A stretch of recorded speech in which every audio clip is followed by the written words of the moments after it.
Katika usiku uliogubikwa na ukimya mzito lakini wenye sauti ya maangamizi, anga la Mashariki ya Kati lilipasuliwa na nguvu isiyo ya kawaida, nguvu ya silaha iliyoundwa mahususi kuvunja kile kinachoaminika kuwa hakivunjiki. Operesheni ya kijeshi ya Marekani inayojulikana Operation Epic Fuel sasa imeingia hatua mpya ya kutisha, ambapo mabomu mazito ya kilo zaidi ya 2200 yanayojulikana kama Bunker Busters yameachiliwa dhidi ya mahala ya chini ya ardhi ya Irani yaliyokuwa yakihifadhi makombora ya kisasa ya ulinzi wa pwani.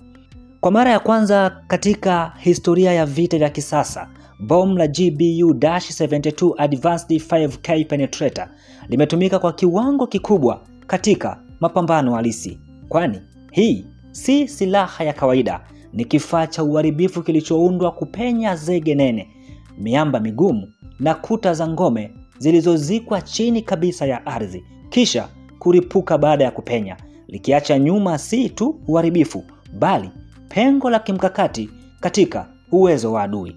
Kwa mujibu wa mwenyekiti wa wakuu wa majeshi wa Marekani Dan Kane, alisema, na hapa namnukuu, silaha hizi zimeundwa mahususi kupenya zege na miamba na kuripuka baada ya kuvuka vizuizi hivyo, mwisho wa kunukuu. Maneno haya hayakuwa ya kawaida, yalikuwa ni tangazo la wazi kwamba vita hii sasa imehamia chini ya ardhi. Katika vita hii, eneo moja limekuwa moyo wa mvutano wa kimataifa, yani Strait of Hormuz. Hapo ndipo takriban 20% ya mafuta ya dunia hupita, na hapa ndipo Irani imejipanga kwa makombora ya ulinzi wa pwani, silaha zinazoweza kulenga meli za kijeshi na za kibiashara kwa umbali mkubwa. Lakini sasa kwa mashambulizi haya mapya, Marekani inalenga kuvunja kabisa uwezo huo wa Teherani katika kile kinachoonekana kuwa moja ya kampeni kubwa zaidi za anga katika karne hii. Waziri wa ulinzi wa Marekani Pete Hegseth alitoa takwimu ya kushangaza, na hapa namnukuu, hadi sasa tumeshambulia zaidi ya malengo 7,000 ndani ya taifa la Irani na miundombinu yake ya kijeshi, mwisho wa kunukuu. Hii si vita ya kawaida, ni operesheni ya kusafisha uwezo wa kijeshi kwa kasi na kwa kina, kwani jeshi la Marekani sasa linaingia zaidi ndani ya anga ya Irani, likiwinda vikosi vya drones za maangamizi ya kujitoa mhanga, maghala ya mabomu ya majini, vituo vya kuhifadhi mabomu ya ardhini, na hata meli zaidi ya 120 tayari zimeharibiwa. Mapambano haya hayapo tu angani au ardhini, bali pia baharini. Kwa mujibu wa taarifa rasmi, Marekani imeharibu zaidi ya meli 120 pamoja na migodi 44 za baharini. Hii inaashiria juhudi za makusudi za kuhakikisha njia za kimataifa za kibiashara zinabaki wazi kabisa, hasa katika eneo nyeti la Ghuba ya Uajemi.